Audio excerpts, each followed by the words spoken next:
Hello everyone and welcome back to my vlog. Once again, this is your Mama Lynn Jonas and for today's video, as you can see, marami na naman tayong food dahil kami nga po ay mag-outing. Syempre, tayo ang naatasang magluto bilang wala naman tayong ambag. Charot! So, ito na nga mga Mars. Dahil medyo malayo nga po ang aming pag-outingan at for the long ride tayo kinabukasan. So, tanghali pa lang ako'y namalengke na at inihanda ko na yung aming mga lulutuin para hindi tayo magahol mga Mariko. Siyempre, hindi mawawala yung ating pansit dahil birthday nga ng aking panganay. So, may kasabihan nga tayo, pansit is for the long life. So, pag pansit natin siya mga langga. At syempre, ang aming ulam para iwas panis nga, ayun, mag-aadobo tayo ng pinagsamang manok at pork. Ayun, minarinate na natin siya ng bonggang-bongga bago pa natin siya lutuin. Sobrang haba ng oras ng ating pagkakamarinate yan, Mars, dahil tanghali pa lang nakamarinate na siya.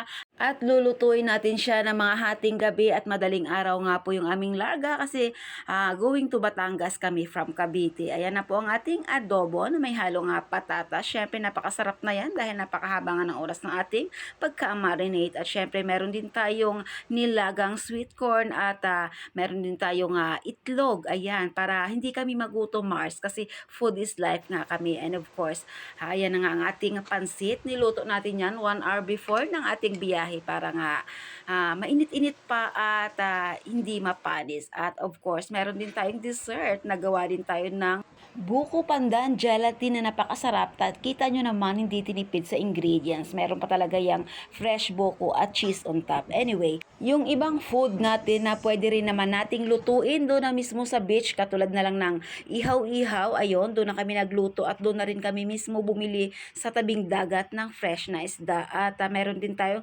tofu sisig. Ito na nga mga Mariko, after the 1 hour and 30 minutes na biyahe ay nakarating na po kami sa aming destinasyon at syempre po lalangoy-langoy na ang mga person.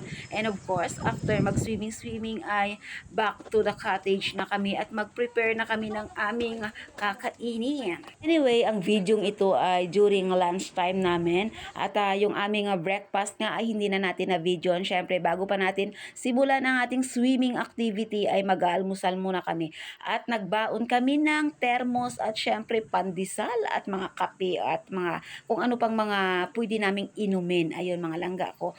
Syempre, pagkatapos natin i-prepare ang ating food, ay meron din pala ako nga nilutong bagoong alamang para dyan sa aming singkamas at mangga. Kaya sinimulan ko na rin balatan ang mga singkamas, pati na rin yung Indian mango. Ayan, panghimagas ng mga madlang people. So, wala talagang gutom sa pamilyang ito. Food trip na may konting swimming, ganon.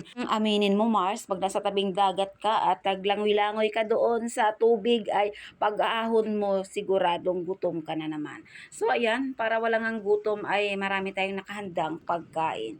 Habang ako'y naghiwa-hiwa dyan ng singkamas at mangga ay nakasalang na rin pala ang aming inihaw na isda na binili namin. Pati na rin yung malalaking pusit na aking paborito. Gustuhin ko man kumain, Mars, takam na takam ako pero hindi talaga pwede at ako nga po ay allergy. At pag sinubukan ko, ilang beses ko na tinry, hindi talaga kaya ng aking sikmura at nagtatransform talaga ako. Hindi ko maintindihan ang aking nararamdaman.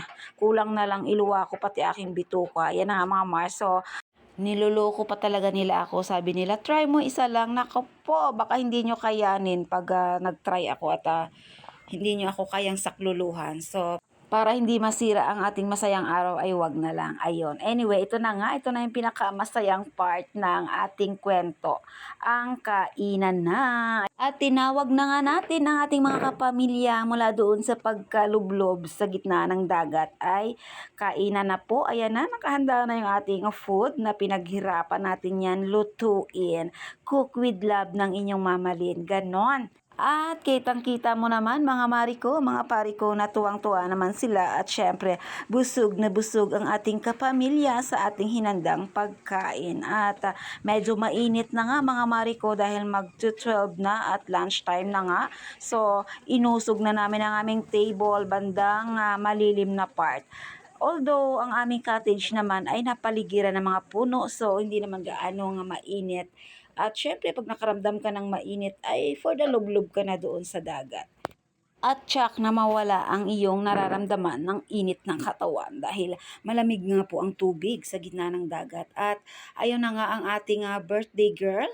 Ayun, happy birthday to you. Parang elementary lang pero 21 na talaga yan, Mars. Ayun. Anyway, ayun na nga. Balik tayo sa aming kainan at pagkatapos nga kumain ng mga madlang people ay pahinga muna at maya-maya ay balik dagat na naman sila at enjoy talaga. Sinulit talaga namin, Mars, ang buong maghapon kasi first time nga namin mag-outing sa medyo malayo kasi kadalasan dito lang kami sa amin bandang Cavite lang. So, ayun, enjoy talaga ang mga madlang people. Mga pera, picture mo nga kami. Ay, pera ko kasama dito. Ay, sige.